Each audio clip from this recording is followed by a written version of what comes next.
The pie charts illustrate the sales distribution of new cars in Australia in the years 1980, 1990, 2000, and 2010, categorized into cars, trucks, and SUVs.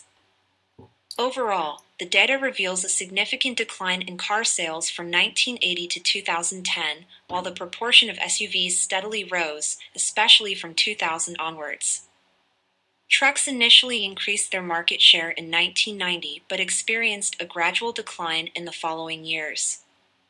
In 1980, cars dominated the market with 95% of sales, while trucks accounted for 5% and SUVs were absent. By 1990, the percentage of cars sold had dropped to 79%, with trucks increasing to 15% and SUVs appearing at 6%.